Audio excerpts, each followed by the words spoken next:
What do you do when you know you have to make a video, but you just don't feel like going on camera today? Personally, I've been having that a lot recently, but the fact this video is out means that I must have got past it, so I'll tell you what I did. Um, for me, this can start. A part of this is about physical appearance, and it's going to seem so stupid to you, but the little things kind of add up to you. You know, when you're on the inside of yourself. I think we all have our own version of this, but I'll kind of tell you my little kind of physical appearance things that I have, because I don't really like myself at the moment. I don't really like how I look on camera.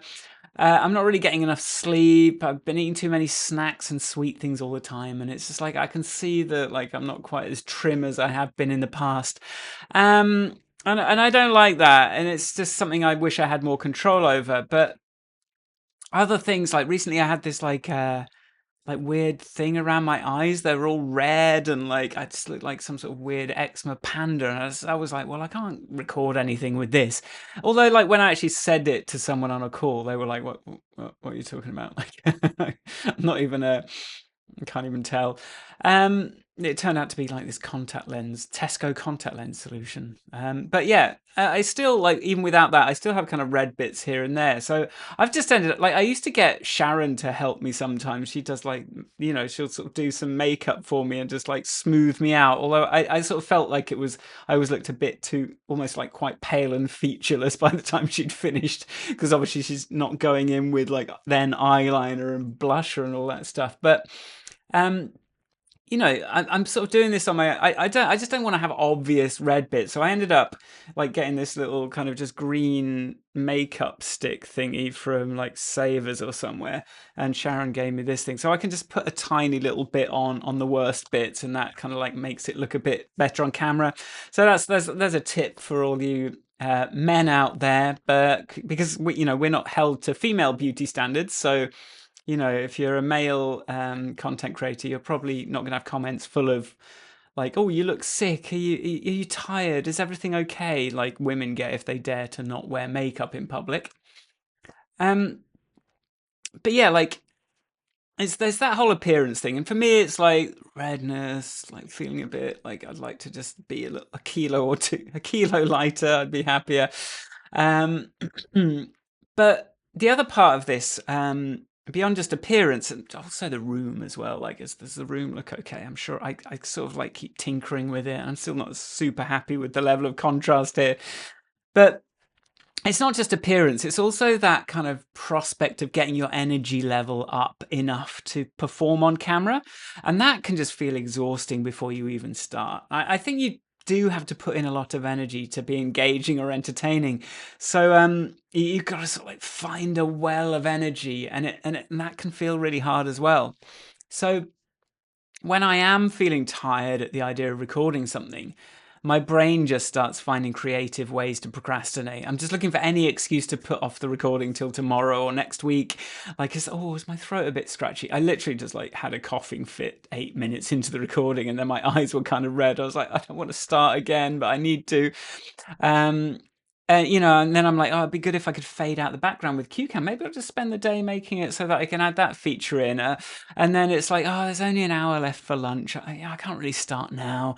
And then, like, I'll be just going back to the kitchen and eating a snack, and just you sort of like try and do something. And just when I'm trying to work on something, I just don't want to do.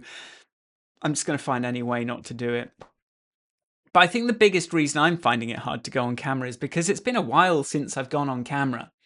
And yeah, I've been doing a live stream every couple of weeks, but they've been taking a lot out of me, especially like with the technical stuff with the beta. But like, I think it's almost that 2 week schedule makes it harder, because I know when I do something every day that I find it easier. I know everything's set up how I want it, and I'm in this sort of like receiver mode for ideas. So a shower thought that I might usually just forget can turn into today's video, right? Like, so I'll be like, okay, that's a good one. Let's get on to that. Write it up. I'm finished by 11 a.m. and I can just get on with other stuff, guilt free. And then, all the conversations and things you're seeing on websites, and, I'm like, oh, that'd make an interesting thing, and write it up, and then that's a script. You sort of funnel it into a CueCam script, and then all I've got to do is just like press go, and like all my stuff's there. So once you're moving, it's really easy. You're kind of in the habit of like finding things for that day just to make your life easier and keep that momentum going. Because really, it is all about momentum. An object in motion stays in motion, an object at rest, it's like Newtonian physics. Like once you're moving, it can be easier to make a video than think of a good excuse not to make a video. But that also means that starting up again, you kind of know, oh, once I've got that momentum, I'm like, it is exhausting after a while, right? You're like, oh God, I'm not just committing to one video, I'm committing to like a video every day, 2 videos every day. And there's another part of this, that when you are in that kind of like barreling along with all that momentum, is that it's much harder to make structural changes to kind of like the format, or like making some new graphics or some new music or something, or just like rethinking the format. Anything that takes more than a morning can fall by the wayside. And I know this with the live streams. I've very much got my format, and I'd quite like to tinker with it, but it's like, it's just easier to just like fill in the form like every week and just keep doing it, than to sort of step back and lose the momentum, maybe think of something better, but I don't know. And then like when you are doing that and you're sort of stuck with a certain format, like the to-do list can build up so much that you do have to stop the routine and pay attention to it. And that's what happened to me at the end of June. I'd been doing these daily videos and talking about my technical work, but eventually I just needed to get my head down to make any real progress. So I did break the chain, I lost the habit, and now I'm trying to figure out, now that I'm at the end of that process, really, I'm getting towards the end of that 6 months. I'm recording in the new version. Like, the end is in sight, so it really is time to get back into it now. So for me, it's like finding a fun type of work that I can do that will feed into the stuff that I don't want to do. Or not even work, like just something that I can do to kind of like get myself over that initial hurdle. So that can either be like sort of making myself a tool, or it can just be buying a tool sometimes as well, I think. Um, so here's, something I did realize after last week's stream came out. It was like 10 minutes long, and I was like, I worked so hard on this, but I'd spent nearly all the time just working on this little globe visualization. And it took me like 3 hours, but it was like 20 seconds long. And then I was on to the next slide. I was like, oh my God, because video production really is all about writing. And I just hadn't really written anything, which I usually write a post and bring that in. And, I'm sort of like ready with like 20 minutes of content, at least half an hour. So, you have to write to make videos. I'm like, oh God, yeah, like that's what went wrong.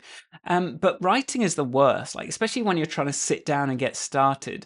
So I was like, well, if writing is the most important thing, I need a way to enjoy writing more.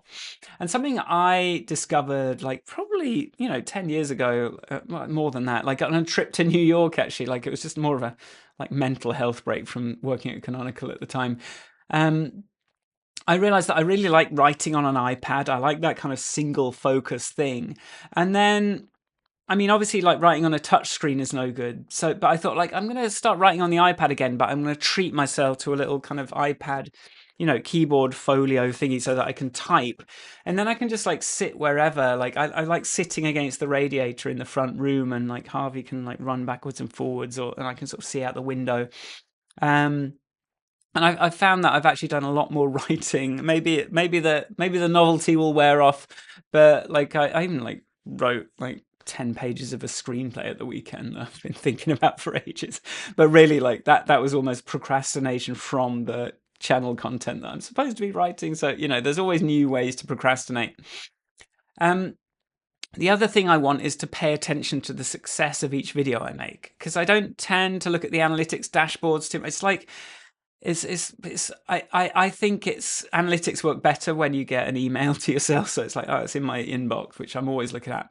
So I decided to spend this morning making it so my website sends me an email every couple of days with the top ranked videos, and sort of tells me views, likes, comments, but also like how many people have come to the website. And then once I can see any like financial conversions, then I can put those in as well and sort of go, okay, that video was successful. Because I think when I'm in the middle of the kind of momentum phase, I'm just kind of moving forwards all the time. I'm not really checking which video was actually successful.